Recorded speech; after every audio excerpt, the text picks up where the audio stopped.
Good morning everyone, it is Thursday. We are talking about books this week and this video is coming to you in 2 parts. Or in 9, depending on how you count.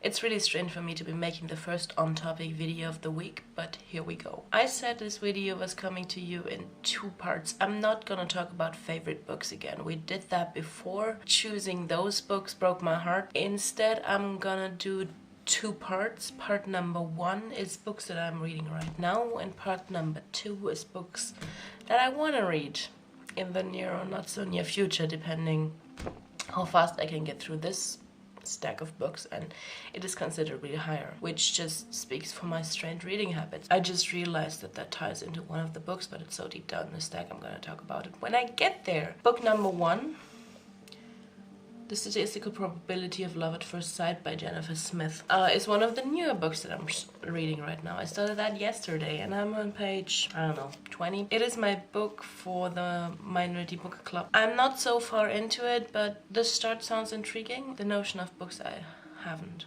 read yet is probably gonna turn out difficult. Next book, I've been reading this for quite a while, Neil Gaiman, Neverwhere, and I'm not finishing it because it's a bad book. It is Neil Gaiman, and if you ever say that Neil Gaiman's writing is bad, I'm gonna punch you. The difficulty with this book is that I listened to the BBC radio play and I listened to the audiobook read by Neil Gaiman, so I've heard the story twice already in very close to now that I'm reading it, which makes it kind of difficult to get through things. Maybe I should just put it away and read it at a later point. But now I started it and I'm halfway through, and I love Neil Gaiman. The Adventures of Sherlock Holmes by Sir Arthur Conan Doyle. I'm going through these step by step. I mean, it is the adventures, it is small stories, Scandal in Bohemia I read, and The Red-Haired League. That makes it a quick read every now and then. What I noticed when I read The Scandal in Bohemia, that's what The Scandal in Belgravia in the BBC series is based on, and I really like the parallels and seeing how Conan Doyle did it and how the BBC translated it to modern times. That was a really good experience, and I'm hoping that will happen for the other ones too that have been adapted. And maybe in this lifetime there is going to be a series 3 of it.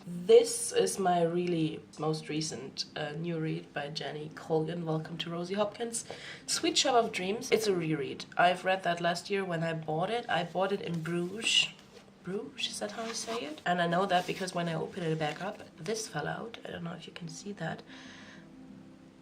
That is the bookshop that I bought it in Bruges.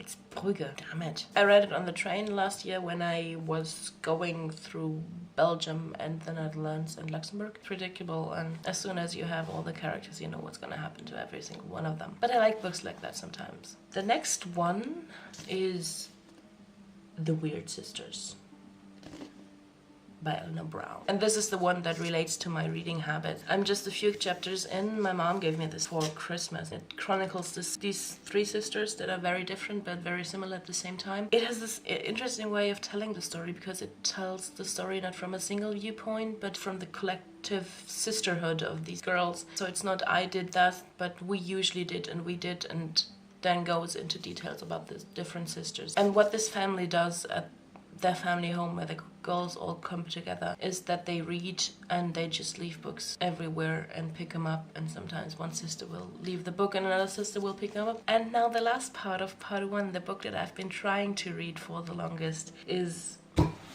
this Brick Douglas Adams, The Hitchhiker's Guide to the Galaxy. And it's not just The Hitchhiker's Guide, but it is 5 novels. It's The Hitchhiker's Guide to the Galaxy, it's The Restaurant at the End of the Universe, which is why I'm stuck right now, Life, the Universe, and Everything, So Long and Thanks for All the Fish, and Mostly Harmless. I don't know why I can't get through this. I got through The Hitchhiker's Guide pretty fast. I'm stuck in a weird place, which makes it hard to pick up again. Part 2 is books that I want to read when I'm finished with this stack. So we're gonna see how that's gonna work out.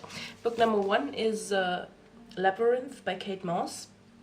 Not that Kate Moss, the other one, the one that can write. This is one that my mom also recommended to me. She said I should read this, and then I was at my friend's and she was like, hey, I got this book and you gotta read it, and she handed me this one, and I was like, I think think I know that one. I think I've heard about it, and it is the same book, Stephen Fry, The Liar. I bought it in Amsterdam in a used bookshop, and I bought it because I love Stephen Fry, and I loved Making History, and I loved the Fry Chronicles, but I haven't gotten to it. And lastly, we're at the end. North and South by Elizabeth Glasgow.